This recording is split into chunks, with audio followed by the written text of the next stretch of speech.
Tricia Stark, and this is Craving Confidence, the series that helps you build your confidence from the boardroom to the bedroom and everywhere in between. This episode's topic is Confident Presentation Skills, Part 1. Now, most of us at some point have to give a presentation. It may be to a small group of folks that we know, or a large room filled with strangers.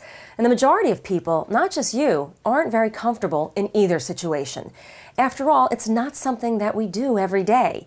And that's the real reason we aren't comfortable with it. If it was something that you had to do all the time, you'd eventually get used to it and get better at it. So what do you do if you're not used to it and you think you're not good at it? Let's break it down. First, think about why you are giving the presentation in the first place. Does somebody else think you'll do a good job? Is it part of your job? Is it a message that's important to you personally? And look at the flip side of that. Why is it important to your audience?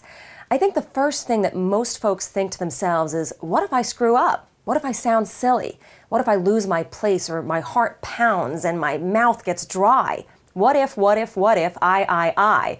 It's because we focus on the wrong things. And here's the key. It's not about you. It's got to be about your audience. How you can help them understand something. How you can educate them, enlighten them, encourage them, motivate them, empower them, entertain them, give them something of value.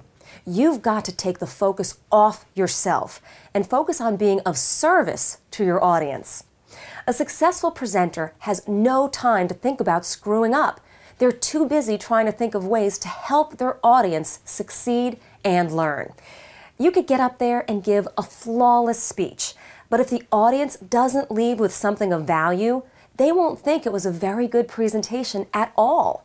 But if you give them something of value, knowledge, motivation, inspiration, an action plan, something that will help them in some way, even if you stumble, lose your place, or for heaven's sake, fall, they'll think you were terrific because you gave them something they could actually use to make their job or their life better in some way. A presentation is really a gift that you're given to help change or improve others' lives in some way. And if it's a sales presentation, set your mind on helping your audience reach their goals, not on selling your product or idea. Always focus on creating more value. What will your audience gain? After all, your audience will be thinking good old Whiffin the whole time. What's in it for me? And you've got to focus on that. Remember the saying, people don't care how much you know until they know how much you care. Next, you must first be convinced without a shadow of a doubt in your message, your product, or your service. If you don't really believe in your product, service, or idea, nobody else is gonna either. If this presentation is just your job, you say to yourself, a necessary evil, you're thinking the wrong thoughts. You've got to hold yourself to your own personal high standards and give your best to everything that you do. You have to find the passion and enthusiasm in your topic. If not for yourself, find it for your audience. Think about why this is important to them. A really interesting thing happens when we stop focusing on ourselves and focus on our audience. We suddenly forget about how our voice sounds, how we look, and how nervous we are. When we're concentrating on others' needs, we're in a different zone. I like to compare it to volunteering. Studies show that when people volunteer, it helps them in return. It helps them to be less stressed out, less depressed, less self-focused, and it even improves their health. And if it's all because we stop dwelling on ourselves, well, then the same thing must work for public speaking. Stop overthinking you and start overthinking about how you can help the folks who are listening to you.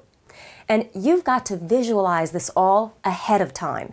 It's amazing how easily and vibrantly we can visualize what can go wrong, what we don't want to have happen, how we don't want to feel. We're so good at this that our body even starts responding. Our heart pounds, we sweat, we get nervous, dizzy, and terrified, and it's not even happening yet. So then we must be able to do the exact opposite as well. Make yourself visualize the presentation going very well. See yourself stepping up in front of that audience. See the confident, knowledgeable, and helpful speaker that you want to be. Watch the whole presentation going well in your mind's eye, right through to the Q&A and complimentary feedback that you're going to receive at the end. This is called pre-paving, and what it does is programs your subconscious. Scientific conditioning experiments have proven that the mind doesn't know the difference between what we visualize in vivid detail and actual performance. If you do this positive visualization exercise several times before your presentation, your subconscious will be on autopilot and it will help your conscious mind work the plan that you've programmed in. Great athletes use this type of visualization all the time. Do you think if they thought about missing the shot that they would ever make it? I don't think so. There is so much more to cover, so join us for part 2 in our Confident Presentation Skills series. And we'll see you next time when we serve up another episode of Craving Confidence, because we're here to satisfy your craving.